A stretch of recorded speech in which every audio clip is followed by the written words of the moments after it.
Assalamualaikum warahmatullahi wabarakatuh. Perkenalkan, nama saya Anissa Amelia dengan NIM 0402032135, mahasiswi UIN Sunan Ampel, Surabaya, Prodi Bimbingan dan Konseling Islam. Dari judul penelitian, pengaruh efikasi diri terhadap motivasi belajar siswa di masa pandemi COVID-19. Untuk menyusun latar belakang, kita harus mencari data yang terkait dengan variabel terikat. Variabel terikat di sini adalah motivasi belajar siswa di masa pandemi COVID-19. Berikut adalah data-data mengenai motivasi belajar siswa di masa pandemi.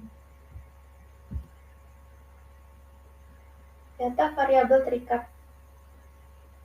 Tidak dapat dipungkiri bahwa pelaksanaan pembelajaran jarak jauh atau PJJ yang berkepanjangan memiliki dampak pada menurunnya motivasi belajar. Di Indonesia, memerintahkan sekolah agar ditutup pada awal Maret yang berdampak pada lebih dari 60 juta siswa di seluruh negeri.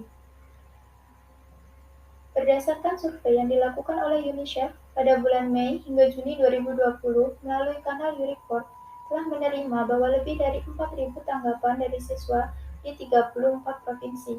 Hasil survei menunjukkan bahwa sekitar 2 per 3 atau 66% mengatakan mereka merasa tidak nyaman belajar dari rumah, dan mayoritas 87% mengatakan mereka ingin segera kembali ke sekolah. Selanjutnya yaitu data dari Save the Children. Berdasarkan temuan dari Save the Children menunjukkan ada 646.000 sekolah di Indonesia yang tutup selama pandemi COVID-19 dan membuat lebih dari 60 juta anak terdampak, sehingga mereka harus melakukan pembelajaran jarak jauh secara daring. Data menyebutkan bahwa hampir 9 bulan pandemi, 40% orang tua mengatakan motivasi belajar anak semakin berkurang.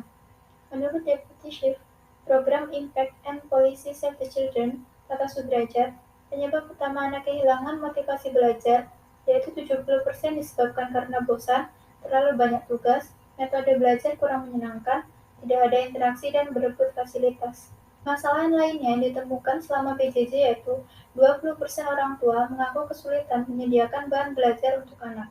Bahkan 26% orang tua mengatakan guru sama sekali tidak melakukan pemantauan kegiatan belajar anak dari Bahkan 26% orang tua mengatakan guru sama sekali tidak melakukan pemantauan kegiatan belajar anak. Dari masalah ini, pada akhirnya menyebabkan 8 dari 10% anak kesulitan saat melakukan pembelajaran dari rumah. Akibatnya, waktu belajar anak selama pandemi berkurang drastis, karena 7 dari 10 orang tua dan 73% anak mengatakan waktu belajar di rumah jauh lebih sedikit. Bahkan ada data jika 1% dari 60 juta pelajar Indonesia merasa mereka tidak belajar apapun selama proses PJJ. Menurut Menteri Pendidikan Kebudayaan Riset dan Teknologi atau Mendikbud Ristek Nadiem Makarim mengungkapkan bahwa pembelajaran jarak jauh atau belajar online akan menghasilkan anak-anak yang learning loss. Berdasarkan penelitian di Jawa Timur, menunjukkan bahwa lebih dari 50% siswa mengalami penurunan motivasi belajar dengan metode pembelajaran jarak jauh. Menurut para siswa, suasana dari ruang kelas dan rumah menjadi salah satu penyebab mengapa motivasi yang mereka miliki mengalami penurunan. Selanjutnya, 61% penyebab menurunnya motivasi belajar beralasan karena tidaklah mudah bagi para siswa menemukan waktu yang tepat untuk mengulas atau mempelajari kembali materi pembelajaran yang sudah diajarkan. Berdasarkan data di atas, penulis menemukan fakta bahwa motivasi belajar siswa selama pandemi mengalami penurunan pesat dibandingkan dengan pembelajaran saat sebelum pandemi.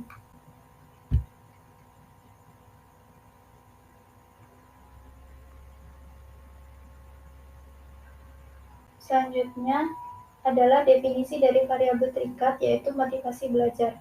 Motivasi belajar dapat diartikan sebagai daya pendorong untuk melakukan aktivitas belajar tertentu yang berasal dari dalam diri dan juga dari luar individu, sehingga menumbuhkan semangat dalam belajar.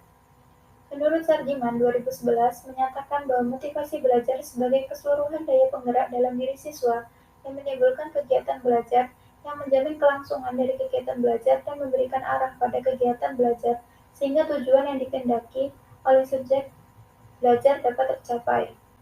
Motivasi belajar menurut Kartono tahun 2017 ialah suatu dorongan yang ada pada seseorang yang berhubungan dengan prestasi, yaitu dorongan untuk menguasai, memanipulasi, serta mengatur lingkungan sosial maupun fisik. mengatasi rintangan, dan memelihara kualitas kerja yang tinggi, bersaing melalui usaha untuk melebihi perbuatan di masa lalu, serta mengungguli perbuatan orang lain. Hal ini sejalan dengan Mas Fia dan Putri tahun 2019, yaitu siswa yang memiliki motivasi belajar tinggi merupakan siswa yang memiliki konsentrasi belajar yang tinggi, tekun dalam belajar, fokus di bidang sekolah, dan juga memiliki perhatian lebih dari orang tua sebagai bentuk dukungan untuk anak, sehingga ia memiliki motivasi belajar. Tetapi pada kenyataannya yang terjadi, menurut Rahmadiana tahun 2012, krisis motivasi belajar ditandai dengan beberapa gejala. Gejala yang muncul antara lain berkurangnya perhatian para siswa dalam proses belajar mengajar, penundaan persiapan untuk ulangan, belajar musiman hanya pada saat akan menghadapi ujian, dan anggapan umum para siswa bahwa ujian hanya asal lulus. Kemudian dapat ditarik kesimpulan bahwa motivasi belajar merupakan keseluruhan daya pengaruh yang ada di diri seseorang atau peserta didik yang dapat menimbulkan kegiatan belajar, menjamin kelangsungan kegiatan belajar, dan memberi arah pada kegiatan itu demi mencapai suatu tujuan.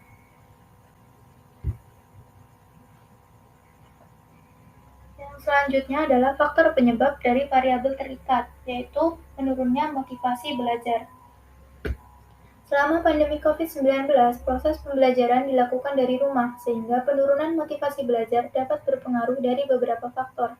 Menurut Sikirit, 2020, faktor yang paling berpengaruh yang dihadapi siswa saat belajar di rumah adalah kurangnya akses internet dan perangkat elektronik, karena tidak semua siswa memiliki fasilitas pembelajaran tersebut, terutama bagi keluarga yang orang tuanya mengalami kesulitan ekonomi, kehilangan pekerjaan, dan daerah yang masih sulit dijangkau untuk akses internet.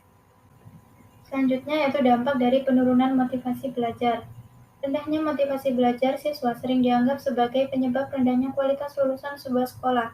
Pada kebanyakan sekolah, faktor ini bahkan menimbulkan persoalan dilematis karena dengan rendahnya motivasi belajar, sebenarnya tidak mungkin siswa dapat menguasai bahan pembelajaran dengan baik, namun harus diluluskan demi kelangsungan sekolah tersebut. Banyak contoh di mana lulusan sekolah tidak diterima di perguruan tinggi, bahkan dunia kerja pada suatu perusahaan, karena melalui proses penyeleksian yang membuktikan bahwa ijazah atau gelar kesarjanaan yang dimilikinya tidak sebanding dengan konseptual atau pemikirannya. Apabila rendahnya motivasi belajar tidak segera ditindaklanjuti, maka hal ini akan memiliki dampak buruk bagi siswa, guru, dan sekolah di masa mendatang. Bagi guru, hal tersebut tidak dapat berhasil meningkatkan prestasi akademik siswa, dan bagi sekolah dapat menyebabkan penurunan kualitas pembelajaran di sekolah. Dalam hal ini, penanggung jawab merupakan orang yang berperan untuk mengatasi permasalahan tersebut. Dalam kaitan ini, yang bertanggung jawab dalam meningkatkan motivasi belajar siswa adalah orang tua, guru, siswa tersebut, dan juga konselor. Motivasi belajar merupakan tanggung jawab seluruh unsur sekolah, tetapi penunjang yang pertama adalah orang tua. Menurut Hosokawa dan Katsura, orang tua memiliki peranan penting bagi setiap anak, antara lain sebagai panutan, motivator, dan inisiator. Orang tua merupakan tokoh yang sangat berperan dalam perkembangan pribadi maupun keberhasilan anak. Orang tua merupakan tokoh yang sangat berperan dalam perkembangan pribadi maupun keberhasilan anak. Dukungan orang tua yang positif berkaitan dengan hubungan yang erat antara orang tua dan anak, rasa harga diri yang tinggi, keberhasilan akademis, dan perkembangan moral yang maju. Selain itu, guru juga memiliki tanggung jawab dalam meningkatkan motivasi belajar siswa selama PJJ. Pengalaman teknologi guru dalam lingkungan online juga menjadi salah satu tantangan yang menentukan kelancaran kegiatan pembelajaran. Guru harus bisa membangkitkan suasana kelas online agar siswa bersemangat saat pembelajaran berlangsung. Dalam meningkatkan motivasi belajar, siswa juga bertanggung jawab terhadap motivasi belajar dalam dirinya, karena apabila siswa sendiri yang memiliki kemauan, keinginan, atau dorongan untuk belajar, maka siswa tersebut akan berhasil karena dengan meningkatnya motivasi belajar siswa, maka sikap dan perilaku mereka dalam belajar akan terbimbing. Kapanpun siswa termotivasi untuk belajar, hasil belajar ia bisa meningkat. Konselor atau guru BK di sini juga turut bertanggung jawab dalam meningkatkan motivasi belajar siswa. Untuk meningkatkan motivasi belajar siswa, seorang konselor dapat meningkatkan efikasi diri pada siswa tersebut.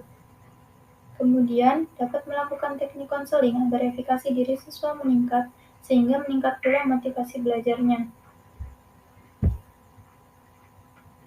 Kelemahan penelitian terdahulu. Penelitian dilakukan oleh Nirwana Gita Pertiwi dari Universitas Negeri Semarang yang berjudul Pengaruh Self-Efficacy terhadap hasil belajar pada peserta didik kelas 5, Sekolah Dasar Daerah Binaan 4, Kecamatan Cilacap, Selatan Kabupaten Cilacap. Di hasil penelitian tersebut terdapat kelemahan, yaitu peneliti hanya berfokus pada peran seorang guru dan orang tua peserta didik saja dalam meningkatkan motivasi belajar. Sebaiknya peneliti juga menambahkan informasi terkait peran dalam diri siswa atau motivasi intrinsik, karena motivasi dalam diri juga memiliki pengaruh yang besar terhadap motivasi belajar siswa. Solusi dalam permasalahan yang diangkat dalam penelitian ini, yaitu diperlukannya sebuah efikasi diri siswa. Di sini efikasi diri sebagai variabel bebas. Efikasi diri diperlukan supaya mereka mampu membangun rasa optimisme saat kegiatan pembelajaran. Efikasi diri merupakan keyakinan mengenai kemampuannya.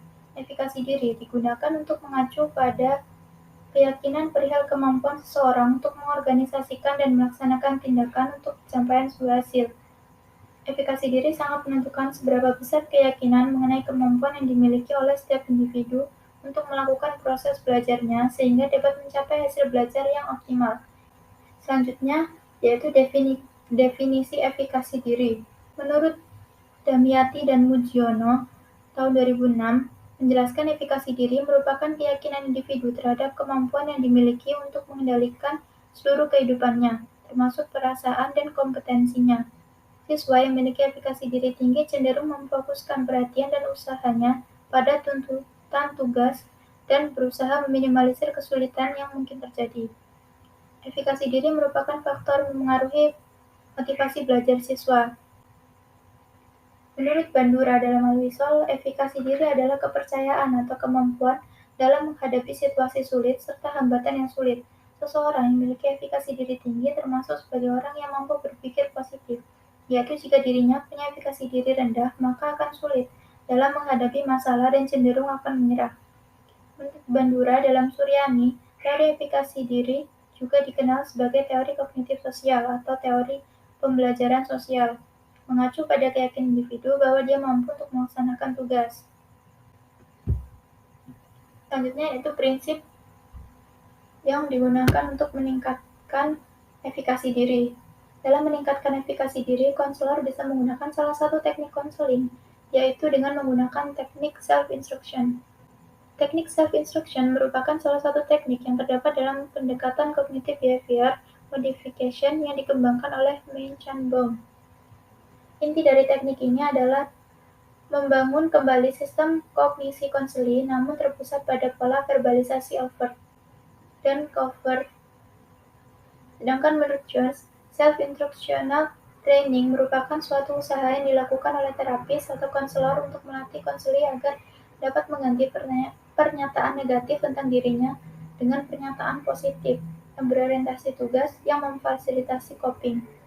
Dalam pelaksanaannya, konselor dapat berperan sebagai model perilaku yang tepat untuk konseli, di mana konseli mendengarkan secara seksama dan memperhatikan model perilaku yang dilakukan oleh konselor. Selanjutnya, konseli mengulangi instruksi pada diri mereka sendiri sampai konseli merasa mampu melakukannya.